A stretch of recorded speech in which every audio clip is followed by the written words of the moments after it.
السلام علیکم ورحمۃ اللہ وبرکاتہ۔ الحمد للہ رب العالمین والصلاة والسلام علی سید المرسلین وعلی آلہ واصحابہ اجمعین، اما بعد۔ معزز سامعات، دفاع اسلام و رد شبہات ہمارا موضوع جاری ہے۔ بڑھتے ہیں ہم ایک اور اعتراض کی طرف جو کفار و ملحدین کی جانب سے کیا جاتا ہے۔ وہ یہ ہے کہ دیکھو، یہ مسلمان ہم کو اسلام کے علاوہ دیگر مذاہب کی پیروی سے روکتے ہیں، لیکن ان کا خود کا عالم یہ ہے کہ یہ خود فرقوں میں بٹے ہوئے ہیں، فرقوں میں تقسیم ہیں۔ اب ہم اس اعتراض کا جائزہ لیتے ہیں۔ دراصل مسلمان عصر حاضر میں یعنی کہ آج کے دور میں تقسیم ہوئے، اور ہمارا المیہ یہ ہے کہ اسلام میں ایسی تقسیم کی کوئی گنجائش سرے سے ہے ہی نہیں، بلکہ اسلام تو اپنے پیروکاروں کو اتحاد و اتفاق کے ساتھ ایک مذہب کو مانتے ہوئے اقتدائیت کے ساتھ رہنے کی تعلیم دیتا ہے۔ تو مسلمانوں نے خود جو یہ فرقے بنا لیے، اس میں ان کا اپنا قصور ہے، نہ کہ اسلام کا، نہ کہ اللہ تعالیٰ کا جس نے اس دین کو ساری دنیا کے لیے مقرر کیا، نہ کہ رسول اللہ صلی اللہ علیہ وسلم کا جو کہ آخری پیغمبر ہے، جنہوں نے اس دین کو پھیلایا۔ تو معلوم ہوا کہ یہ مسلمانوں میں جو خرافات، جو بدعات، جو گمراہیاں وقت کے ساتھ ساتھ، دور کے جیسے جیسے گزرنے کے ساتھ ساتھ پھیلتی گئی، یہ اس کا قصور ہے، اس میں اسلام کا کوئی قصور نہیں۔ جبکہ اللہ رب العزت کی تو واضح تعلیمات ہیں۔ قرآن مجید میں ارشاد ہے وَاعْتَصِمُوا بِحَبْلِ اللَّهِ جَمِيعًا وَلَا تَفَرَّقُوا، اور تم سب مل کر اللہ کی رسی کو مضبوطی سے تھام لو اور فرقوں میں نہ بٹ پڑو۔ تو اس آیت میں اللہ تعالیٰ کی رسی سے مراد قرآن مجید ہے، اور قرآن ہی اللہ کی وہ رسی ہے جسے تمام مسلمانوں کو مضبوطی سے تھام لینے کا حکم دیا گیا۔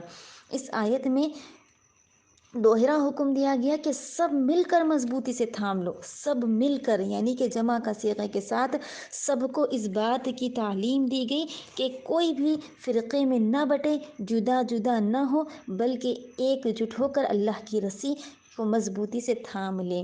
اور اللہ تعالیٰ نے مزید فرمایا اطیعوا اللہ واطیعوا الرسول، اللہ اور اس کے رسول کی اطاعت کرو۔ لہٰذا تمام مسلمانوں کو قرآن مجید اور مستند احادیث جو کہ اللہ کے رسول صلی اللہ علیہ وسلم کے فرامین ہوتے ہیں، ان پر پیروی کرنے کا حکم دیا گیا، نہ کہ آپس میں تقسیم ہونے کا۔ واضح رہے، فرقہ بندی کرنا اللہ رب العزت کی نافرمانی ہے۔ اب جو بھی غیر مسلم ہم کو یہ کہے گا کہ تم فرقوں میں بٹ گئے، تو ہم اس کو اس طرح وضاحت دیں گے کہ عصر حاضر کے ساتھ چند فرقوں میں جو مسلمان بٹ چکے ہیں، اس کا اسلام سے کوئی تعلق نہیں ہے، کیونکہ اسلام نے فرقہ بندی کو اللہ کی نافرمانی سے تشبیہ دیا۔ جیسا کہ رب تعالیٰ کا ارشاد ہے ان الذين فرقوا دينهم وكانوا شيعا لست منهم في شيء انما امرهم الى الله ثم ينبئهم بما كانوا يفعلون۔ اے نبی، بے شک جن لوگوں نے اپنے دین کو فرقوں میں تقسیم کیا، وہ اپنے گروہوں میں بٹ گئے ہیں، آپ کا ان سے کوئی تعلق نہیں، بے شک ان کا معاملہ اللہ کے حوالے ہے، پھر وہ آخرت میں ان کو ان کے عملوں کے حساب سے آگاہ کرے گا جو کچھ بھی وہ کرتے تھے۔ تو اس سے معلوم ہوا کہ ایسے لوگ جو فرقوں میں تقسیم ہو گئے ہیں، ان کا اسلام سے کوئی تعلق نہیں ہے، کیونکہ اللہ رب العزت یہ کہہ رہے ہیں کہ ہم ان کو آخرت میں ان کے اعمال سے آگاہ کریں گے، جو کچھ بھی وہ دنیا میں کر رہے تھے، یعنی کہ جو کچھ بھی وہ دنیا میں فرقہ بندی کرتے ہوئے فرقوں میں تقسیم ہو رہے تھے۔ واضح رہے، جب کسی مسلمان سے کوئی پوچھتا ہے کہ تم کون ہو، تو عام طور پر اسلام یہی حکم دیتا ہے کہ وہ یہ کہے کہ میں مسلمان ہوں، نہ کہ وہ فلاں فلاں فلاں فرقے کی جانب اپنے آپ کو منسوب کرے، کیونکہ ہمارے نبی صلی اللہ علیہ وسلم مسلمان تھے۔ اب ایسے مسلمان سے کوئی پوچھ سکتا ہے کہ ہمارے پیارے نبی صلی اللہ علیہ وسلم کیا تھے؟ کیا وہ فلاں فلاں فلاں فرقے سے تعلق رکھتے تھے؟ قطعاً نہیں۔ تو معلوم ہوا کہ تمام انبیاء اکرام کا دین ایک تھا، اور تمام انبیاء اکرام مسلمان تھے۔ اس کی دلیل ہمیں قرآن مجید سے ملتی ہے۔ حضرت عیسیٰ علیہ السلام تک مسلمان تھے۔ جب انہوں نے اپنے حواریوں سے کہا من انصاری الی اللہ، اللہ کی راہ میں کون میرا مددگار ہے؟ تو حواریوں نے کہا نحن انصار اللہ آمنا باللہ واشہد بأننا مسلمون، ہم اللہ کی راہ میں آپ کے مددگار ہیں، ہم اللہ پر ایمان لائے ہیں اور آپ گواہ رہیں کہ ہم مسلمان ہیں۔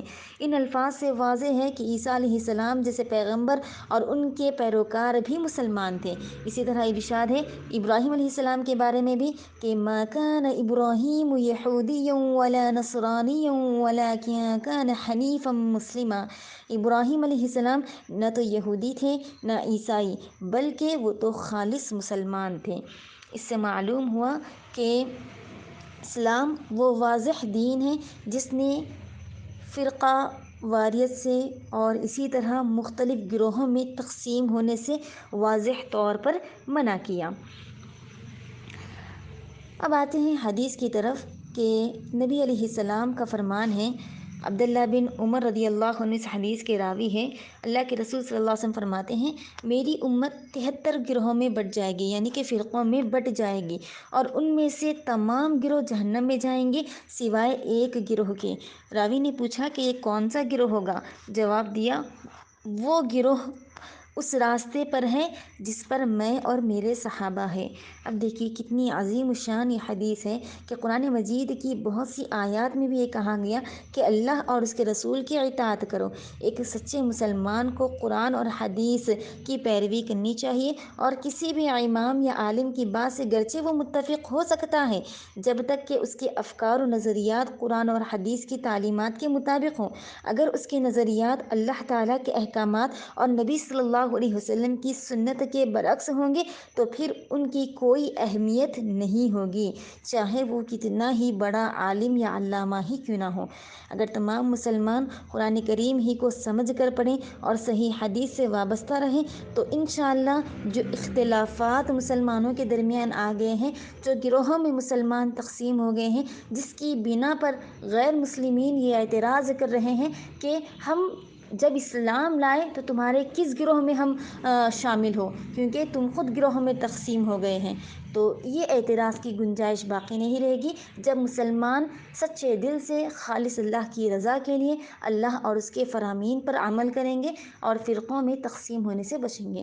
تو واضح ہو گیا کہ ان کفار و ملحدین و مشرکین کو ہم یہ جواب دے سکتے ہیں کہ اسلام نے کبھی بھی فرقوں میں تقسیم ہونے کی تعلیم نہیں دی، لہٰذا ان تک یہ جو بات پہنچی کہ مسلمان تو خود گروہ میں بٹے ہوئے یہ فرقہ بنا رہے ہیں، تو ان تک یہ پیغام ہم پہنچا سکتے ہیں کہ اسلام نے یہ تعلیم نہیں دی، بلکہ مسلمانوں میں چند گمراہ لوگوں نے اس طرح سے اس کو اختیار کر لیا۔